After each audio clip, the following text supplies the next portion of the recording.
بسم الله الرحمن الرحیم.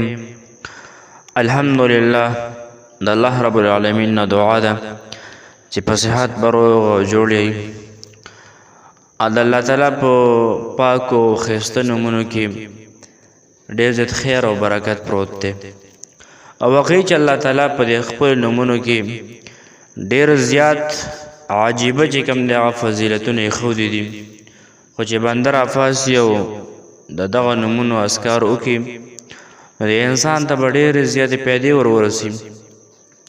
نن درله داسې یو عمل در کوم، داسې وظیفه در کوم، داسې یو کیمیا در کوم چې انسان زیات دا فریاد کوي بدن کې بیماریانې دي، په بدن کې چې کم دی هغه ډېر زیاتې بیماریانې دي. بعضې زیات مریضان داسې دي چې هغوی ته د ګردو ډېر زیات شکایت وي، د ګردو تکلیف ورته وي. نو کومه وظیفه چې زه نن در کوم، علما حضرات فرمایي، اکابر فرمایي چې دا وظیفه د مجرباتو نه ده او دا تجربه کړی شوې وظیفه ده. د هغه خلکو دپاره کم کسان چې بیماران دي او داسې بیماران دي چې هغوی نه ښه کېږي، یعنی زیات بعضو ملګرو چې کم دی مریضان وي د هغوی ګردې چې کم دی ختمې وي.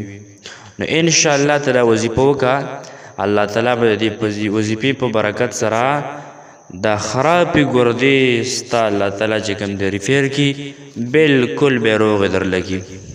خو ولې چې انسان لږ الله تعالی طرف ته متوجه شي، الله تعالی په د خپلو ښایسته او صفاتي نومونو باندې یاد کړي، نو الله تعالی د خپل بنده له ډېر زیات خیر او برکت ورکوي.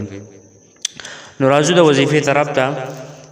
علما فرمایي چې دا کومه وظیفه ده دا د مجرباتو نه ده، په دې باندې تجربه کړی شوې ده. زیات مریضان الله تعالی د ګردو مریضانو بیمارانو الله ولا د دې وظیفې په برکت سره شفا ورکړې ده. نو وظیفه دا ده چې روزانه به 314 کرته یو 3 صفاتي نومونه دي د الله تعالی، یا الله، یا سلام، یا قوی. یا الله، یا سلام، یا قوی. دغه تسبیحات دا به 314 کرته ووایي، یو بوتل کې به اوبه راوالي، دغه صفاتي نومونه د الله تعالی په دغه بوتل به ورچوخ کړي. بیا چې ټوله ورځ کې ته تږی کېږي د دغې بوتل نه اوبه څښه. فرض که بوتل کې اوبه کمې دي، نوې اوبه ور واچوه، لږ یخ کې پرېږده، د پاسه پرې نوې اوبه چې کم دی هغه ور واچوه. نو علما وایي چې یوې ورځ دپاره دا کافي شو. سهار به بیا 314 پېرې وي. نو دا عمل انشاءالله چا تکلیف ډېر وي نو چې یوه میاشت وکړو، انشاءالله د مریض چې څومره د ګردو شکایت دی الله تعالی به ښه کړي، څومره بیماران دي الله تعالی به د دې وظیفې په برکت سره هغوی له شفای کامله عاجله ورکړي.